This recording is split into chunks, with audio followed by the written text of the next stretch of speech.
Os últimos desdobramentos do caso Pérez e Red Bull, inclusive uma confirmação que a Red Bull estava mentindo. Red Bull dá detalhes do carro de 2025 e a treta de bastidores envolvendo Max Verstappen, McLaren e Ferrari. Chefe da Ferrari responde. As informações mais relevantes da Fórmula 1 ainda antes do fim de semana. Pois é, pessoal. Por isso estou soltando esse vídeo no meio do dia, mas à noite tem o principal e mais atualizado. Por isso, deixe o like nesse vídeo, inscreva-se no canal Treta F1 e compartilhe para os amigos. Aqui, o conteúdo de Fórmula 1 é interativo com vocês.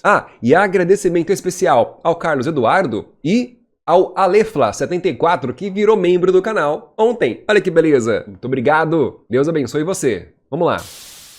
Pessoal, na última semana a Red Bull confirmou com todas as palavras, até mesmo desmentindo ela mesma, que o Pérez realmente nunca foi opção para continuar na Red Bull, sobretudo continuar na equipe B da Red Bull. Durante as negociações foi cogitado, o Pérez queria muito ficar ali, até mesmo para ser um representante comercial da Red Bull, pois vocês sabem, o Pérez era o grande garoto propaganda da Red Bull e pilotava carro em Las Vegas, no deserto. Era ele que viajava com a Red Bull para fazer as propagandas e os malabarismos que a equipe faz, e vocês sabem muito bem disso. Então foi cogitado deixar o Pérez como embaixador da equipe, entre outras coisas. Mas rapaz, o corte contratual foi severo, tá? E muito caro. Tanto que, no início da semana passada, alguns jornalistas de bastidores já diziam que a multa pela demissão do Pérez seria alta, enquanto a Red Bull falava que não tinha multa nenhuma, é tudo invenção aí dos jornalistas, mas agora, no final da semana passada, a Red Bull veio e desmentiu ela mesma, dizendo que sim, pagou uma multa milionária pela demissão do Pérez. Jornalistas e especialistas em contratos disseram que a multa seria de aproximadamente 16 milhões de dólares que a Red Bull pagaria pela demissão antecipada, pela quebra de contrato com o Sérgio Pérez. A Red Bull negou, mas a verdade veio à tona e quando a imprensa soube disso, eles questionaram a Red Bull de novo sobre qual foi a multa, se pelo menos estava na casa dos milhões. E a Red Bull respondeu simplesmente: bom, estamos na Fórmula 1, então sim, foi na casa dos milhões de dólares.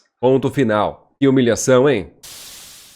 Agora vamos falar sobre o carro da Red Bull de 2025, que promete ser uma grande evolução, sobretudo no motor do carro, tá? Pois é, quem disse isso foi o próprio chefe da equipe, Christian Horner. Sabemos que a partir de 2026 a Red Bull vai assumir o controle total, ou quase isso, uma parceria bem inusitada com a Ford. Então, o motor da Red Bull não vai ser mais da Honda, vai ser o Red Bull Ford Powertrains.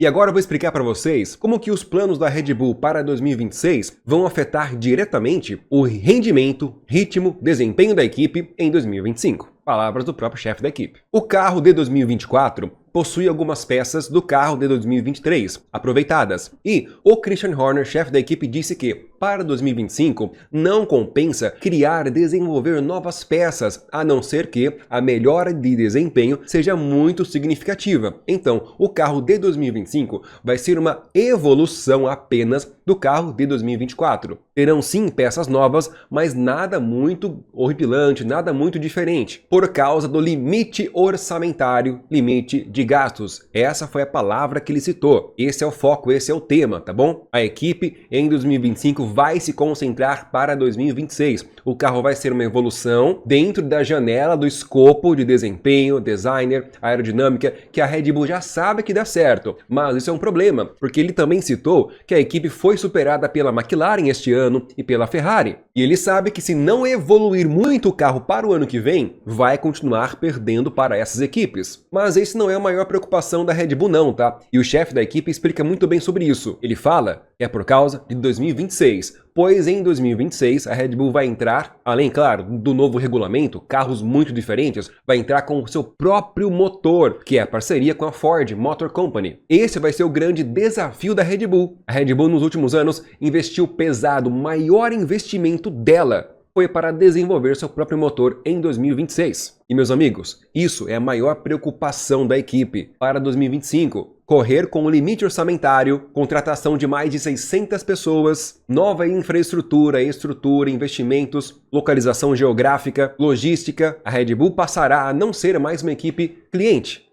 e basicamente vai ser uma equipe de fábrica, onde ela desenvolve o próprio carro e o próprio motor, não depende mais de ninguém, mas isso pode ser um tiro no pé. Tudo bem que o motor da Red Bull para 2026 vai ter um pouco do know-how, da expertise, da construção da Ford. Ford que já participou fornecendo motores para a Fórmula 1, motores muito bons inclusive anos atrás. Mas em 2026 os motores serão completamente diferentes dos desse ano. Então a Red Bull promete um carro apenas evoluído, mas o foco vai ser em 2026 mesmo. Pessoal, ao que tudo indica, 2025 não vai ser nem de longe o ano da Red Bull. Qual a sua opinião? Comenta aí. E há de se lembrar que equipes como a Kick Sauber, por exemplo, que foi em 2024 a pior equipe do grid, em 2025 vai investir muito no desenvolvimento do carro. Isso nos dá um pingo de esperança. Fala aí sua opinião.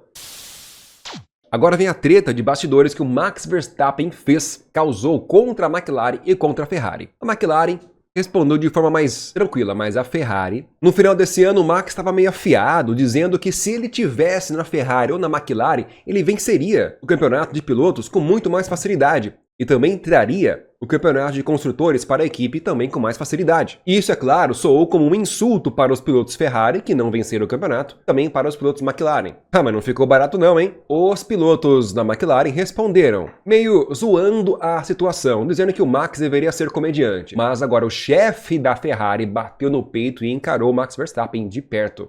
E olha o que ele disse. Não faz sentido pensar ou dizer que Verstappen teria vencido com outra equipe. Na verdade, é impossível separar o desempenho de um piloto do desempenho de seu carro. Há muitos aspectos envolvidos. Ficou claro que o que ele quis dizer aqui é que um piloto só consegue tal resultado por causa do carro. O que me impressionou em Verstappen este ano foi sua capacidade de maximizar o desempenho, mesmo quando eles estavam passando por dificuldades. E isso é uma lição para nós. Um claro elogio ao Max Verstappen. Pois ao longo de uma temporada, em um contexto tão competitivo, sempre há corridas nas quais não somos os mais fortes, mas é necessário maximizar o resultado. Para ganhar, você precisa fazer a diferença quando não está na melhor posição. E foi aí que Verstappen fez a diferença.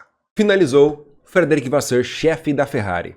Basicamente, ele acabou ainda elogiando Max Verstappen, que de fato, do meio da temporada até o final, a Red Bull não tinha o melhor carro na corrida e Max Verstappen conseguia de fato maximizar o resultado. Concorda com isso? Comenta aí sua opinião, deixa o like no vídeo, inscreva-se no canal e que Deus abençoe a sua semana de ano novo. Um abraço e até mais tarde. Today we're going to put Checo in the simulator. He's going to drive the night lap of Singapore with some brain scanning equipment on. We have a unique setting here and we're going to see what's going on inside Checo's head. Singapore is definitely the most demanding race of the season. It's also a very physical track and it's one of the longest races of the year. It's pretty intense. It is super intense. It's very difficult. What we're going to record today is his brain activity using an EEG device that will sit over the brain. We will be able to see in real time the